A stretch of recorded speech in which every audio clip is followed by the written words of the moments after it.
Sapa aku di dalam doa, di dalam doa. Salam sahabat doa kekuatanku. Jumpa lagi dengan kami di Doa Kekuatanku Channel. Dalam doa dan permenungan kita hari ini, Minggu 26 Desember 2021, Pesta Keluarga Kudus Nazaret, Yesus, Maria, dan Yosef. Sapaan Tuhan hari ini dari Injil Lukas, bab 2 ayat 41 sampai dengan 52. Doa dan renungannya bersama dengan saya, Suster Maria Sifra PRR, dengan tema Keluarga Kudus, proses pertumbuhan iman keluarga. Mari kita mengawalinya dengan mengundang kehadiran Roh Kudus.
Dalam nama Bapa dan Putra dan Roh Kudus. Amin. Utuslah Roh-Mu ya Tuhan, maka semuanya akan diciptakan lagi, dan Engkau akan membaharui muka bumi. Marilah kita berdoa. Ya Roh Kudus, Engkau telah datang dan bersemayam dalam diri Bunda Maria, sehingga oleh-Mu Maria mengandung dan melahirkan Yesus Sang Juru Selamat dunia. Datanglah dan bersemayam dalam hati kami umat-Mu, yang selalu berjuang meneladani kesucian hidup keluarga kudus Nazaret. Semoga kami mampu menjalaninya dalam keluarga kami masing-masing. Amin. Tuhan beserta kita, sekarang dan selama-lamanya. Inilah Injil Yesus Kristus menurut Santo Lukas. Dimuliakanlah Tuhan.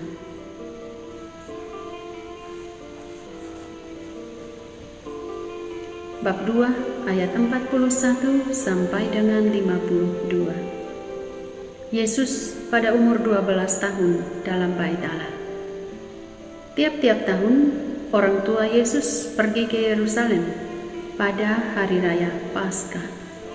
Ketika Yesus telah berumur 12 tahun, pergilah mereka ke Yerusalem seperti yang lazim pada hari raya itu. Sehabis hari-hari perayaan itu, ketika mereka berjalan pulang, tinggallah Yesus di Yerusalem tanpa diketahui oleh orang tuanya. Karena mereka menyangka bahwa Ia ada di antara orang-orang seperjalanan mereka. Berjalanlah mereka sehari perjalanan jauhnya, lalu mencari Dia di antara kaum keluarga dan kenalan mereka. Karena mereka tidak menemukan Dia, kembalilah mereka ke Yerusalem sambil terus mencari Dia. Sesudah 3 hari mereka menemukan dia di dalam bait Allah. Ia sedang duduk di tengah-tengah alim ulama sambil mendengarkan mereka dan mengajukan pertanyaan-pertanyaan kepada mereka. Dan semua orang yang mendengar dia sangat heran akan kecerdasannya dan segala jawab yang diberikannya. Dan ketika orang tuanya melihat dia, tercenganglah mereka. Lalu kata ibunya kepadanya, "Nak, mengapakah engkau berbuat demikian terhadap kami? Bapamu dan aku dengan cemas mencari engkau." Jawab Yesus kepada mereka, "Mengapa kamu mencari aku? Tidakkah kamu tahu bahwa aku harus berada di rumah Bapakku?" Tetapi mereka tidak mengerti apa yang dikatakannya kepada mereka. Lalu ia pulang bersama-sama mereka ke Nazaret, dan ia tetap hidup dalam asuhan mereka. Dan ibunya menyimpan semua perkara itu di dalam hatinya. Dan Yesus makin bertambah besar dan bertambah hikmatnya dan besarnya, dan makin dikasihi oleh Allah dan manusia. Demikianlah sabda Tuhan. Terpujilah Kristus.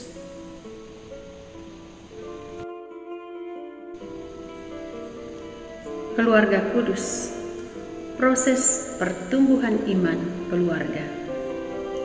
Bapak, Ibu, saudara-saudari, para sahabatku yang terkasih, salam jumpa dan selamat Hari Raya Natal. Hari ini kita merayakan pesta Keluarga Kudus Nazaret. Saya mengucapkan sekali lagi selamat merayakan Natal dan selamat merayakan pesta Keluarga Kudus Nazaret. Menjadi orang tua tentu saja dambaan setiap pasangan. Seringkali kita dengar ucapan bahwa kalau belum memiliki anak, rasanya belum lengkap dalam sebuah rumah tangga. Kehadiran anak dalam keluarga dirasakan sebagai sebuah keutuhan. Meskipun demikian, di sisi lain terjadi kecemasan, pergumulan, dan tantangan-tantangan yang tidak sedikit tentunya. Menjadi orang tua di satu sisi sebuah dambaan bagi pasangan suami istri, tetapi di sisi lain bukanlah sesuatu yang mudah. Bagi keluarga-keluarga Kristiani, biasanya menjadikan Keluarga Kudus Nazaret sebagai role model bagi kehidupan beriman keluarga mereka. Bapak, Ibu, para sahabatku yang terkasih dalam Kristus, dalam Perjanjian Lama menyatakan bahwa seorang laki-laki Yahudi harus menghadap hadirat Tuhan sebanyak 3 kali dalam setahun, yaitu pada Hari Raya Roti Tidak Beragi, Hari Raya 7 Minggu, dan Hari Raya Pondok Daun. Pada masa Yesus, orang-orang yang tinggal jauh dari Yerusalem biasanya hanya menghadiri 1 hari raya. Yusuf dan Maria harus melakukan perjalanan kurang lebih 80 mil jauhnya ke Yerusalem untuk merayakan Paskah. Mereka sebagai warga negara merasa berkewajiban untuk memenuhi aturan itu setahun sekali untuk menghadiri hari raya. Dan saat itu Yesus pergi bersama dengan mereka. Dan barangkali ini adalah perjalanan pertama Yesus, yang tentunya perjalanan yang menyenangkan, dan karena pergi ke kota yang lain, pergi ke kota besar untuk sebuah perayaan iman. Sesudah perayaan itu, dan ketika orang tuanya dalam perjalanan pulang, barulah Yusuf dan Maria menyadari bahwa ternyata Yesus tidak ada bersama dengan mereka. Ini tentunya merupakan sebuah pengalaman buruk bagi Maria dan Yosef. Pikiran mereka pasti dipenuhi dengan bayangan terburuk, entah diculik atau mengalami kecelakaan, dan macam-macam bayangan buruk lainnya. Kita bisa membayangkan saja. Kita juga bisa membayangkan bagaimana perasaan Maria dan Yosef saat itu. Dan bagaimana perasaan mereka ketika kemudian menemukan Yesus di dalam bait Allah. Antara rasa lega, antara rasa jengkel, dan bisa saja ada perasaan ingin marah. Kemudian kita tahu ketika Maria mengatakan, "Kenapa engkau melakukan seperti ini terhadap kami?" Yesus sendiri merespon dengan jawaban yang kurang menyenangkan. Jawaban Yesus memperlihatkan bagian hidupnya sebagai manusia dan sebagai anak Allah yang harus menggenapi kehendak Bapanya. Dan bagi Allah yang berinkarnasi menjadi manusia adalah penting untuk bertumbuh secara manusia, baik fisik maupun kerohaniannya, dalam rangka mempersiapkan diri untuk pelayanannya sekian tahun ke depan sebelum tampil di muka umum untuk menjalani sebuah rencana Allah. Yesus harus melalui proses panjang. Seperti yang kita ketahui bahwa Yesus mulai tampil di muka umum pada usia 30 tahun. Dan jarak antara dari kelahiran sampai ke usia itulah proses panjang bagaimana Yesus mempersiapkan diri untuk pelayanan keselamatan sebagai misi besar Yesus diutus oleh Allah ke dunia. Dia belajar banyak hal dalam proses panjang itu. Misalnya, mengenal dengan benar kelompok-kelompok sasaran pelayanannya, mengenal orang-orang yang akan dipilihnya menjadi rasul dan murid-muridnya, dan banyak hal lain lagi yang kita ketahui dari kisah-kisah Injil. Dari mana Yesus belajar? Tentu saja dari kedua orang tuanya. Maria dan Yosef yang begitu setia menemani perjalanan panjang proses itu. Merekalah yang memberi kesaksian hidup bahwa Yesus harus mengetahui hal ini, hal itu, segala hal. Apa saja yang terjadi dalam proses panjang itu? Keteladanan hidup Maria dan Yosef. Taat agama, kerja keras, tulus, menerima semua kehendak Tuhan yang terjadi, termasuk berkorban mencari Yesus ketika ia hilang. Rela menyimpan dan mencerna kata-kata yang sebenarnya menyakitkan secara manusiawi saat mereka menemukan kembali dia di dalam bait Allah. Inilah proses-proses yang dibentuk oleh Maria dan Yosef untuk mempersiapkan Yesus melaksanakan semua rencana dan kehendak Bapa. Bapak Ibu para sahabatku yang terkasih, pesta keluarga kudus hendaknya menjadi pesta yang meneguhkan keluarga-keluarga kita untuk mengungkapkan kasih, perhatian, dan dukungan satu sama lain. Keluarga adalah gereja mini. Di dalam keluarga, gambaran kasih Allah harus jelas diperlihatkan. Nah, siapa yang berkewajiban atau yang bertanggung jawab untuk memperjelas itu? Ya, pertama-tama adalah orang tua yang adalah pendidik utama. Dalam setiap perkawinan disempurnakan dalam keterbukaan terhadap orang lain, keterbukaan terhadap anak-anak yang dipercayakan Tuhan, saling memberi dan menerima dalam cinta kasih, mempertahankan keutuhan perkawinan. Kadang-kadang memang tidak gampang. Oleh karena itu, keluarga-keluarga ditawarkan ada banyak cara banyak cara dan kemungkinan-kemungkinan untuk mengamankan keutuhan rumah tangga, keutuhan keluarga. Pendidik utama dan pertama untuk anak-anak adalah Bapak Mama. Itu tetap menjadi tanggung jawab orang tua dalam keluarga dan itu tidak bisa tergantikan. Hindari berpikiran bahwa tugas mendidik anak kami adalah guru di sekolah atau petugas pelayan-pelayan gereja seperti pastor atau suster atau pelayan-pelayan awam di gereja. Hindari prinsip atau pikiran yang seperti itu, karena anak adalah titipan Tuhan dan menjadi tanggung jawab utama orang tua keluarga. Keterlibatan cinta Allah dibangun dalam komunitas keluarga untuk mengambil bagian dalam rencana keselamatan.